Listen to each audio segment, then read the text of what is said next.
Next slide, please. Oh, wait, Curtis, there was an intro slide. Perfect. So this week we are going to hear about Canadian Youth Voices, Online Privacy and Consent. MediaSmarts, Canada's Centre for Digital and Media Literacy, has been surveying and interviewing young Canadians about their online lives since 2000. This talk will look at what they've learned about how youth imagine and negotiate digital privacy, with a spotlight on recent paper prototyping research, which asked young people to redesign how platforms get consent to collect and use their personal information. Please welcome Matthew Johnson, the Director of Education for MediaSmarts. Thank you, Sam. Thank you, everyone. It's a real pleasure to be here and to have a chance to talk about our work. So, Sam, can you just confirm that we're seeing my slides? Yep. All right, terrific. So you already heard a little bit about who MediaSmarts is and what we do. We've been around since 1996, and we are Canada's Centre for Digital and Media Literacy. We have a goal of making sure that Canadian children and youth have the critical thinking skills that they need to understand and actively engage with all media. And we do that in a variety of ways. Today, I'm going to be talking about the research that we've done with young people that gives us an opportunity to give them a voice about a variety of things. And today it's the research about privacy and consent. So I already talked a little bit about who we are. At MediaSmarts, we have three core program areas: research, education, and public awareness. Most of my work actually is on the education and awareness side. I develop the lessons that we have for classes from kindergarten to grade 12. I also develop our parent resources, and I do a lot of awareness and outreach efforts like this one. But I am involved in our research. I am part of the research team, and generally I'm involved in the design of the research, in the writing of the research reports, and also carrying out the actual research when we do qualitative research, which is what I'm going to be talking about today. Our biggest and probably best known research project is Young Canadians in a Wireless World. This started out as Young Canadians in a Wired World back in 2000. It's the largest study of children's internet use in Canada, and it's the longest running study of youth internet use in the world. And roughly every 5 years, and I say roughly because we don't have a steady source of funding for it, so we always spend at least 2 or 3 of those years finding a source of funding. But every 5 years or so, we do a survey of 5,000 or more students in grades 4 to 11 across Canada. We make sure to get representation from every province and territory. And we do a really wide-ranging survey on a lot of different aspects of what they're doing online, their experiences, and their attitudes. And it's a really interesting snapshot that you can see on our website if you're interested. It gives you an idea of how things have changed over the last 20 years. We're in the data collection phase or stage of phase 4. We hoped to be further along, but like so many other people, COVID has kind of thrown us for a loop, and same with the schools that we administer it in, because this survey is long enough that we can't just have students or young people complete it at home. The only way we can get them to fill out the whole questionnaire is if the alternative is school. So we're hoping that probably in about 8 months, we're going to have our initial report. In between phases, we also do what we call deeper dive reports. And in many cases, these are inspired by some of the things that we notice, the patterns that we notice, or the curiosities that we notice in the large scale research. And sometimes it is also research with different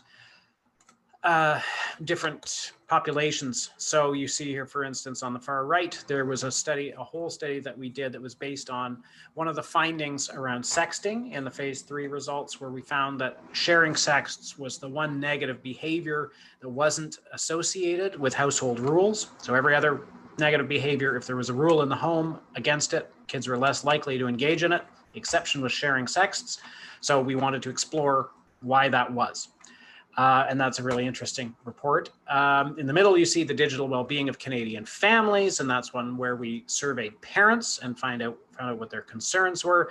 And on the left is one where we found out from a quantitative study that there was a lot of concern around photos in particular. And so again, we did a deeper dive there.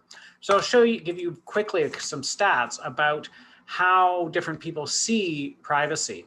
So teachers do consider these things to be pretty important. So this is from phase 3. This is from a few years ago, but even then, almost 90% felt that online privacy issues and settings were important. And even then, 70% felt that collecting and using personal information, understanding that was important. So that was on the radar even when we collected that data way back in 2013. Parents, this is more recent, this is data from 2018, put data collection by corporations or others quite high up on their list. As you can see, it's actually number 5 behind misinformation, sexual and violent content, cyberbullying, but actually ahead of, or tied with screen time, ahead of stranger contact and sexting. So that's one of the surprises that we got from that study. And finally, young people themselves, again, as of 2013, place both privacy settings, so personal privacy, and data collection very, very low in terms of what they report learning. This isn't what they want to learn, this is what they have learned, and it's one of the lowest ranked things. So we know there's a big gap between what people feel is important and what is actually taught. One of the things that we do to address that gap is resources. As you can see, we've been doing privacy-related resources for classrooms and families since 1998. But more recently, we've done one for very young kids called Privacy Pirates, and then one for older kids. Privacy Pirates is just broadly about a lot of different privacy issues. It touches on data collection, but it's mostly about personal privacy. But Data Defenders, as you can imagine, is very much about data collection and has a fun little game mechanic. All of these two are free on our website, along with our research and all of our classroom and parent resources. So I encourage you to check it out. So I'm going to talk a little bit now about 2 studies, one that we did a couple of years ago, To Share or Not to Share, which was a series of interviews where the participants took a diary. They kept a diary of every photo that they shared online. And then we went through the diaries with them and talked about it. And what we found was that they think of privacy as managing audiences. So that was the biggest disconnect that we found between sort of adults' perception of privacy, which was very much about deciding what you post or don't post, and young people's conception of privacy, which was about controlling who sees what you post. And they were very, very conscious of audiences. They were very, very conscious of deciding that only the right people saw the right things, and particularly that they saw things in the right light. They divided audiences more or less in this way. They really, really restricted access to what they felt as personal audiences. And in fact, many of them would not post that content online. That was the one case where they would just not post content online in many cases, things like family, pets in some cases, anything that they felt was too close, often they would not post online. But then when we get to the semi-private, there were things that were often shared in contexts or in ways that were meant to keep them private. And then finally, public, which included really anyone that they knew, any peer that they knew offline, but they didn't consider the public sphere to include adults in their sphere that was in the semi-private realm, teachers. They were very much keen on teachers not seeing what they posted, and strangers or randos. So they think of privacy as managing audiences. And they do that primarily through choice of platforms rather than technical tools. So for instance, they talked about using Snapchat because it was seen as more casual. So when they would choose to post something either on Snapchat or on Instagram, depending on what the content of the photo was, they knew that it was possible to make a copy of a Snapchat photo, but they were relying on the cue of using Snapchat to control the audience. They were absolutely conscious of potential future audiences. They felt a really strong tension, as you can see in this quote here, between posting things that they enjoy and things that look good or make them look good, things that make them look fun, but also acutely aware that at least their Instagram account was seen as part of their online resume. And so they had to maintain a professional image. We also found that they were not generally aware of corporate audiences. So they were very surprised to find that platforms, for instance, often retain a copy of a photo even after you've deleted it, that there's often a copy still on their servers. And they couldn't, as you can see here, it doesn't make sense to have it. They really didn't understand that they were signing away to these platforms the rights to these photos in perpetuity. And they think of privacy as respecting context. So we see here one quote about not sharing things with the family. I wouldn't share those photos with anyone because I feel like family photos are supposed to stay close to the heart. And in the second example, we see how they go through the process of deciding whether or not to share a photo with someone else in it, which is what we call imagined consent, where in general, they did have an idea of consent, that if someone's in a photo, they have a right to consent or not to the photo being shared, but they didn't generally actually ask for that consent. What they would do was do a little thought experiment where you imagine asking that person and then imagine that person's response. They really do similarly rely on social cues to manage privacy. They don't make heavy use of privacy settings or other technical tools. And really what it comes down to is what you see here. It's considered rude to take a snapshot of somebody's Snapchat. So they knew it was possible, but they figured nobody would do it. And then we were told no one would ever do that. And so by making that choice, the flip side of that is that when you put something, for instance, on Instagram, it was considered to be public property. And a lot of them would never share photos with their faces in them, with girls in particular. And these were not revealing photos. These were not sexy in any way. These were perfectly ordinary photos, but either they would cover their face or crop their face out because they've said, anytime you have a photo of your face, you're going to get comments. When you post on your public Instagram, of course, there's also Snapchat, there's also group Instas or Finstas and so on where things were different. But in the Instagram of record on your public account, you felt like anything you posted was opening the gates. Similarly, they expected corporations to respect context because they perceived privacy in a contextual sense. They expected that corporations would perceive it in the same way. And they felt that to a certain extent trumped anything they had agreed to in the terms and conditions. But they also felt they had not given meaningful consent. So many of them told us that they did not read the terms and conditions, or they read just a few sentences. And some of them said they didn't feel they had a choice. Even if they could read the terms and conditions, they had to be on the platforms their friends were on.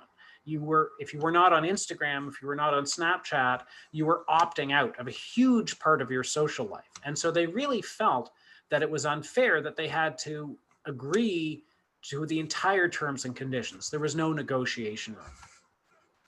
So following that, we did a project that we just published last spring called Young Canadians Speak Out on Privacy and Consent. So this was a project where we actually gave them the opportunity to, first we discussed these issues, we gave them a quick primer on data collection and the idea of consent and what it meant, what it meant in this context that we were talking about consent to data collection. We sort of refreshed their knowledge of how this is currently done, the current consent regime.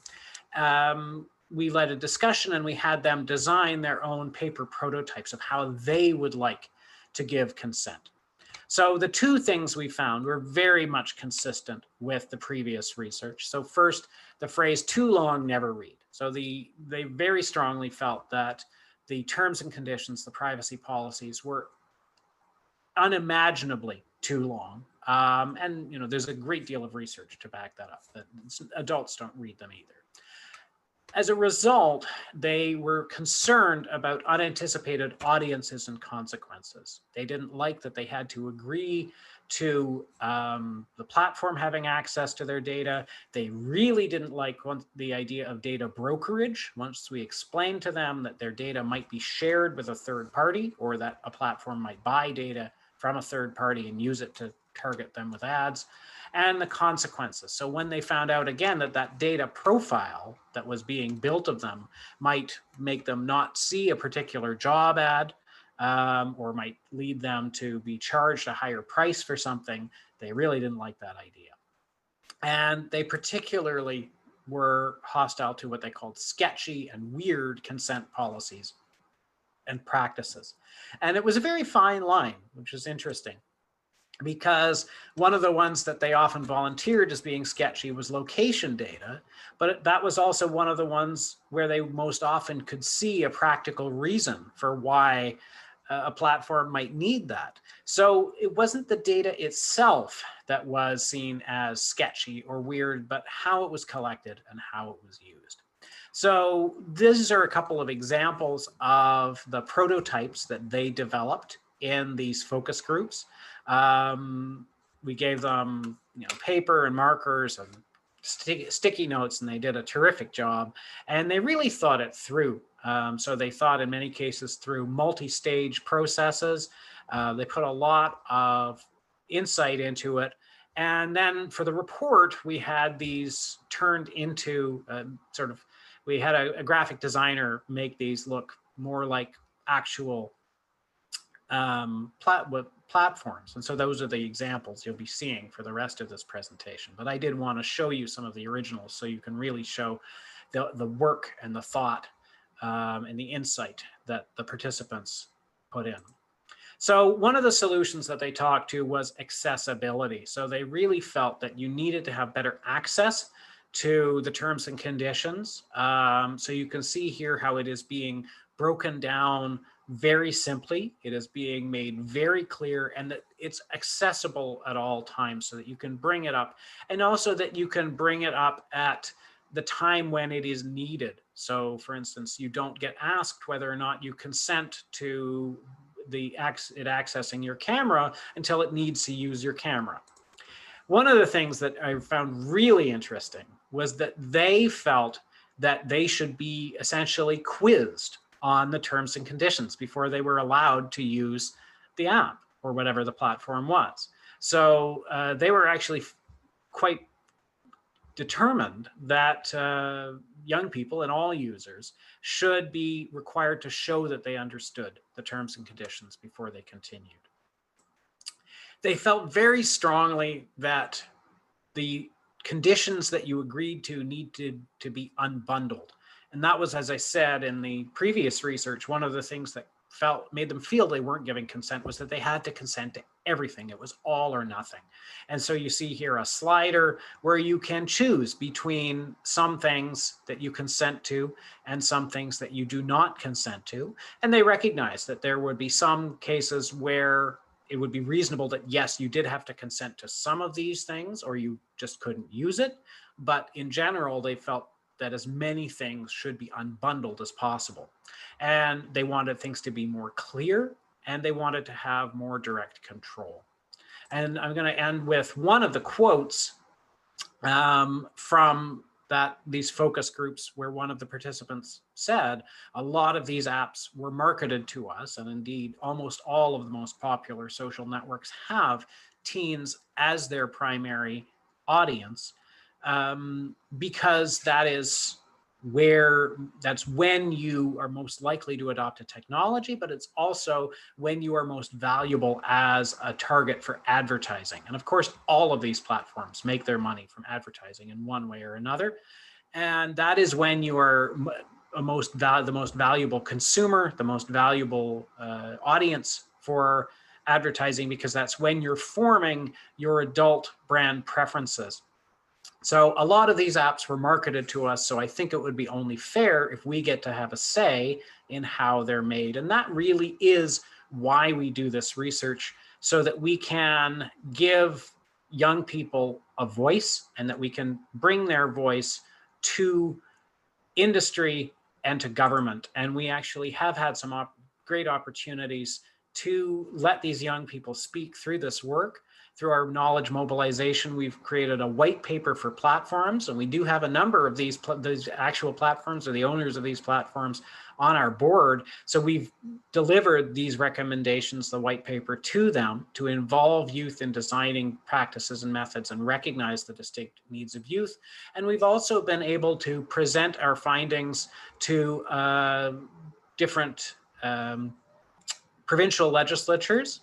So the British Columbia privacy legislation is under review, and we were able to present these findings to the committee that is reviewing that.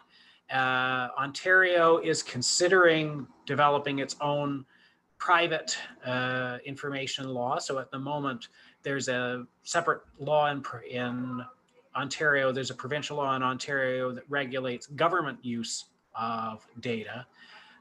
But for the private sector, that falls under federal law, under what's currently PIPEDA. Ontario is considering creating a provincial provincial private sector privacy law. That's hard to say. And so we were able to provide some insight there. And also, this was one of the parts of research, one of the research projects we drew on in making a submission to the UN General Comment on Children's Rights in the Digital Environment. And so it is really a privilege for us to be able to be the way that these young people's voices are brought to all of these different audiences. All right.